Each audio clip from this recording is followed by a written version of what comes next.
So here was this beautiful, potentially very lucrative business opportunity that was lost, not only lost, but the bridge totally and thoroughly burnt simply because of poor communication on the part of the business owner. That is really heartbreaking to me.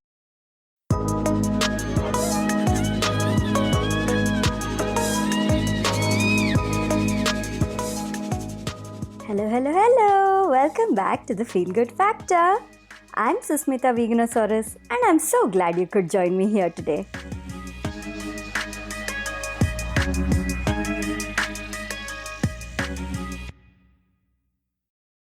Hey, oh man, what a whirlwind this week has been for me. Some ups, some downs. I met some very, very, very interesting people, had beautiful conversations, but I also had a few disappointments. But ultimately, after everything, it's so good to be back here, sitting down and recording this episode for you. I always find so much relief and relaxation recording my podcast. It's such an uplifting feeling for me, and it feels so nice that I get to do this every week, or at least as often as I can. So, yeah, here I am in my little podcasting nook, recording. Okay, I'm kidding. I don't have a podcasting nook or anything fancy. You don't need any fancy equipment or any fancy setup to start a podcast, by the way. I just find a really quiet spot inside the house. Usually on my bed, I just lock the rooms, close the windows and everything, and I just sit here and I just plug in a simple, the earphones to my laptop, and then I start recording. The reason I'm sharing this is because if you ever thought of starting your own podcast, you should just get on it and do it. It's much simpler than you can imagine. Anyway, we're on to the seventh and final segment of the mini-series about keeping your customers delighted while also maintaining your own sanity and joy. The first episode was all about pricing and how you don't undervalue yourself and you price with confidence and you still get the right kind of customers. The second episode was all about creating a very smooth, very comfortable and clear ordering experience for yourself as well as for your clients. The third episode was all about creating healthy boundaries and how those are going to save everybody a lot of grief in the long run. The fourth episode was about building a community around your business and how important that is and why you need to do it and all the different aspects of your business community. The fifth episode was about handling unwanted advice. When people just shower you with unwanted advice, how do you handle that? The sixth episode was about receiving and responding to feedback and online reviews in a very efficient and very calm and peaceful way. And now finally, the seventh episode is all about clear communication. For any business, communication is key. In fact, all the stuff I've spoken about in this mini-series so far, all of it would work only if your communication is clear, is done well. So you need to focus on that part of your business. You need to give a lot of importance to it. Because if your communication efforts aren't done well, you don't have the right way of communicating, talking to, discussing with your clients and customers, with your team, with everybody, with your audience.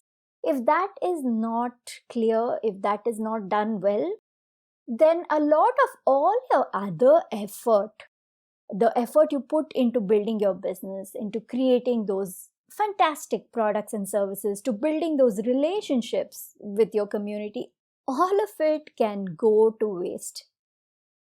One bad incident of miscommunication and you've messed up the relationship, that particular relationship or potential relationship with your customer. So that's the reason communication is so important.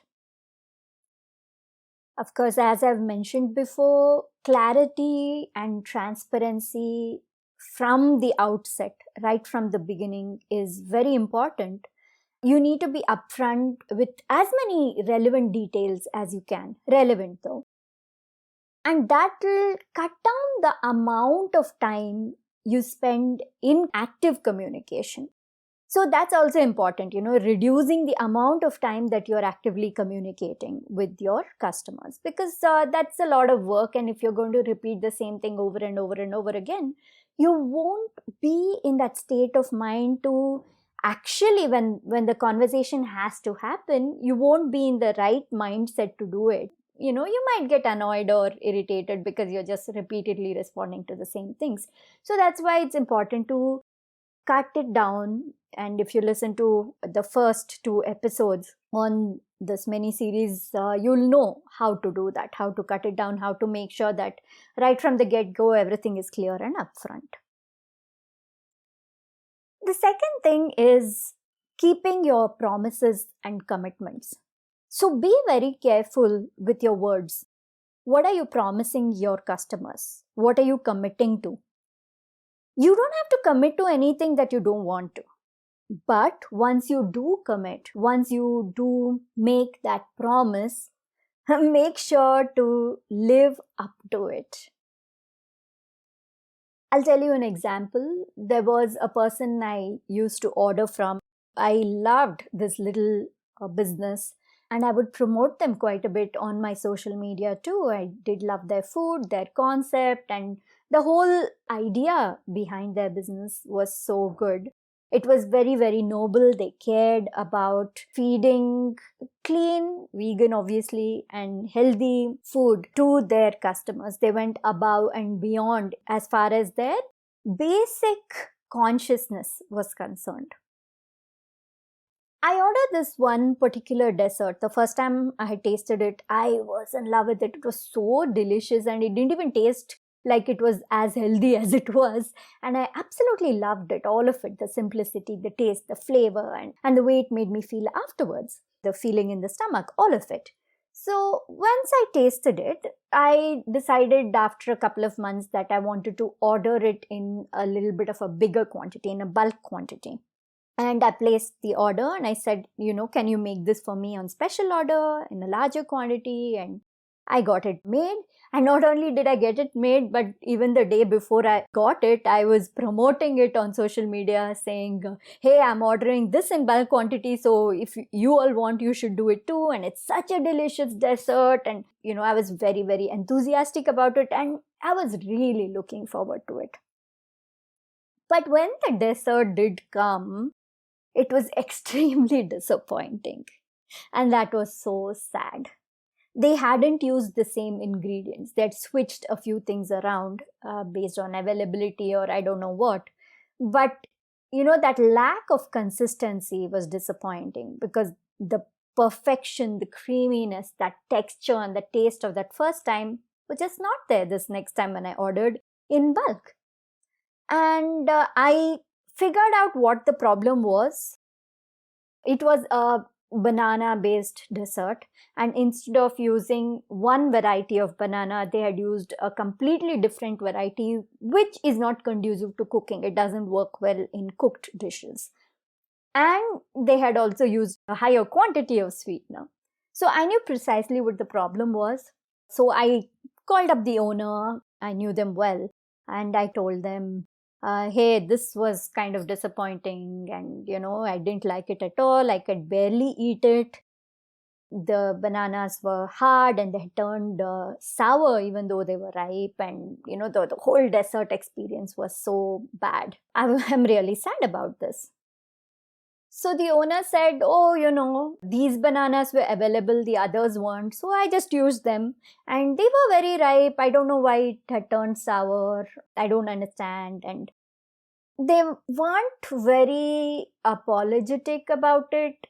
They were more defensive, but in a nice way. The defensiveness was done very politely. So I was like, okay. And then I didn't ask. I didn't even say, give me a replacement. That person offered and they said, soon next week when I get the other bananas, I'm going to send you a replacement. Make it with that variety of bananas and send you a replacement. So I was happy. I was like, okay, sure, because that's good, right? You mess up, then of course you offer a replacement.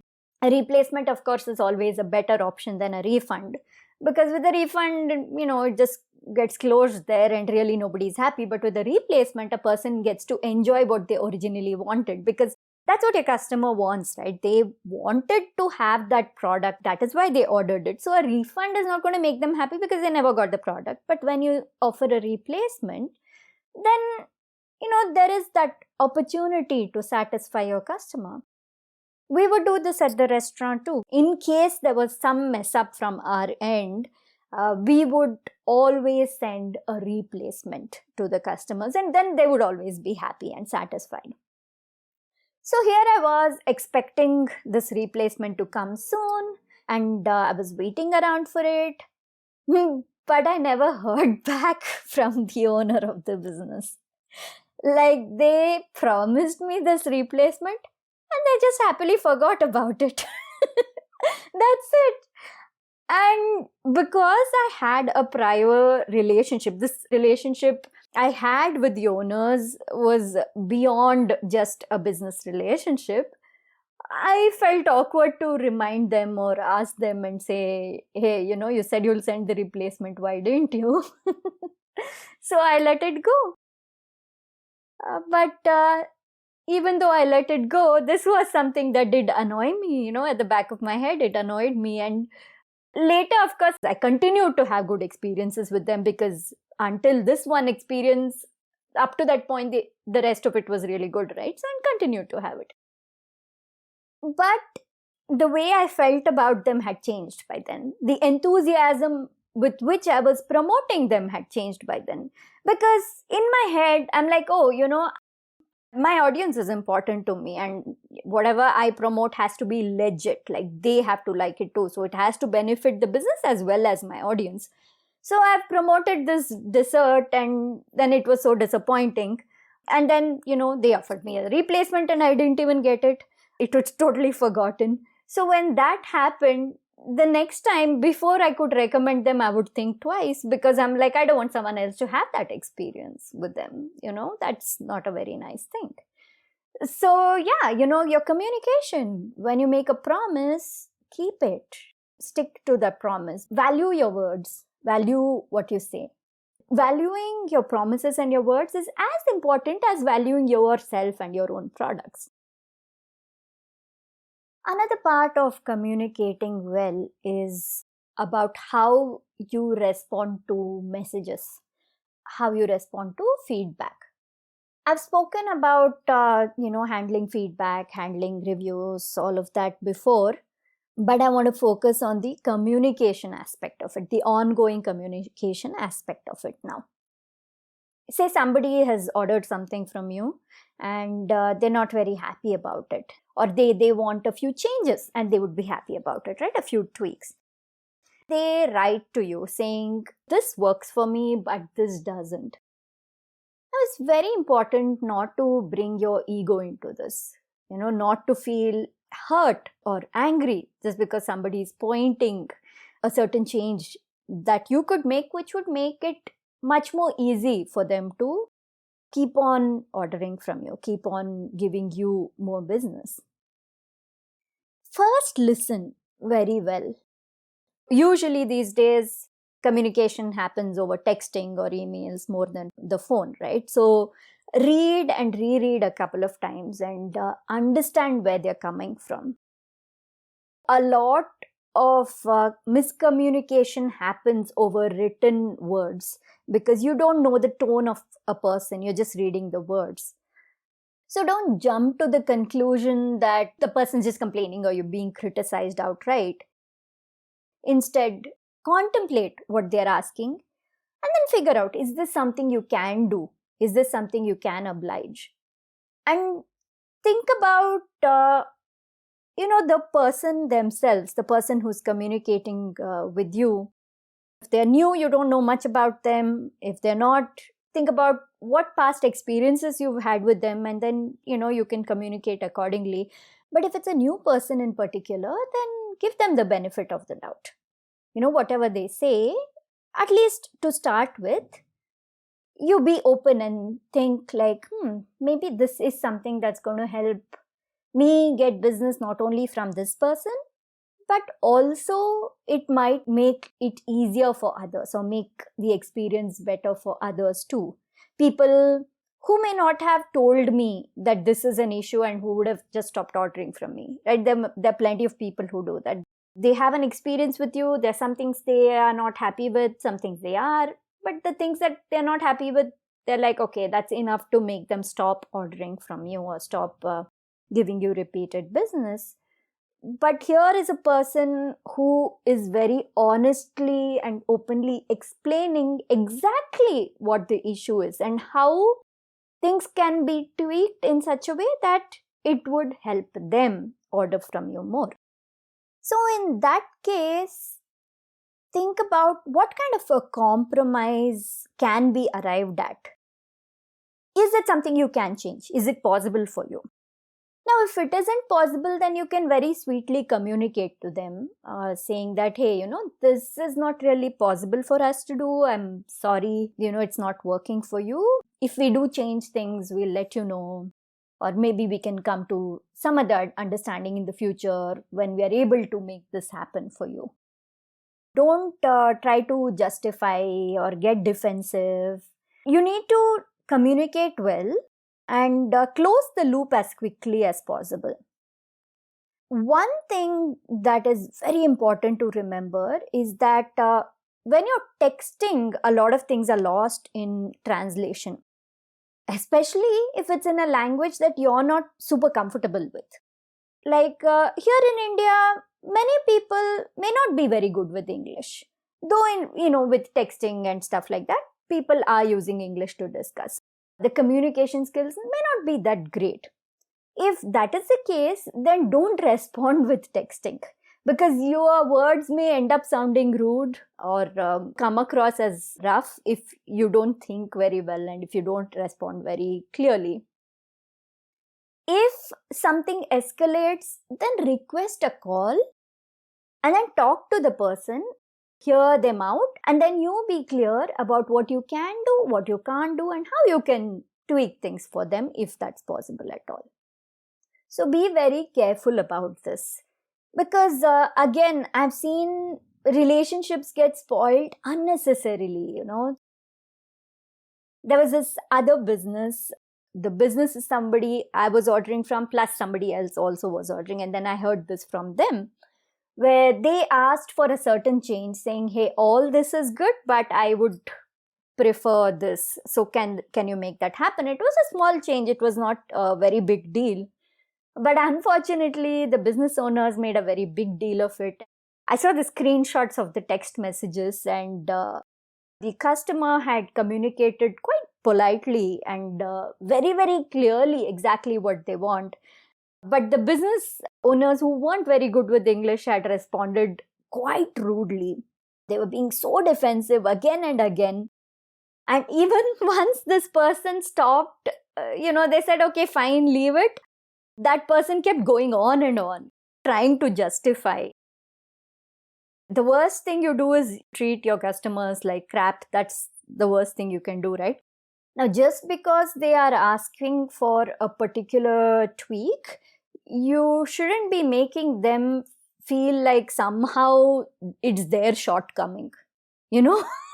That's not okay. And that's exactly what this business person had done, this owner had done. And when I read that, I was like, oh, shucks. Because from the outside, when I'm looking at this, I know so well that this particular customer if the business had actually managed to get them on board, they would have brought so many other people on board, because all the principles of the business were so much in alignment with this customer.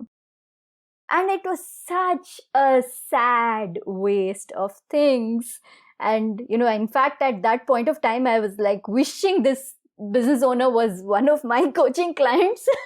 I wish they had been, and I would have been able to talk to them in detail and kind of guide them on handling such situations, because this is not the kind of thing you just tell someone as free advice. It's not going to be appreciated, right? They'll have to come to you for it.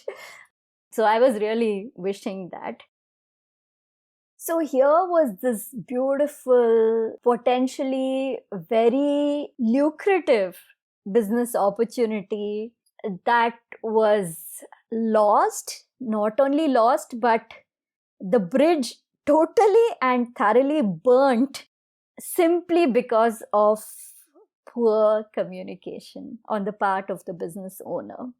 That is really heartbreaking to me, especially when this happens with a conscious business, with a vegan business, but not just vegan, but beyond that, so many other principles. When it happens to somebody who honestly wants to make a difference in the world, when this happens, it's like, damn it, But I have to tell you, the funny thing is that it is because of that experience, because of hearing from this friend of mine who was the customer and reading all those screenshots, that this whole idea of the entire series about keeping your customers delighted while also maintaining your own sanity and joy, the seed for this series was actually planted in my mind at the moment. Those screenshots, when I read them, I'm like, oh my God, I can do a whole workshop on this. Later on, I decided, no, this can't just be a workshop. This has to be lots of information out there in the world. I need to freely share this, put it out there. And I created this whole 7-part podcast mini-series. I hope listening to all these segments in the series has given you a lot of stuff to contemplate upon. I hope it helps make your business journey so much smoother, more joyful, more satisfying and fulfilling, with really good relationships between yourself, your team members, your customers, all of it, your entire community. I hope this really, really helps you. And if you've been enjoying this series, then do share it with others. What I have heard is that it's not just for somebody who's running a business. A lot of what I say is something that you can just apply to your regular life too, just like that, in other parts of your life. So do share it with anybody you think would benefit from it. Share the link to the podcast or your favorite episode in the mini-series, either one of it. And of course, before I sign off, as always, I'd like to remind you to sign up for my newsletter, The Feel Good Tribe. The link is in the show notes. Thank you so much for listening to this episode of The Feel Good Factor. I'm Susmita Veganosaurus, and I'm looking forward to talking to you again very soon. Bye!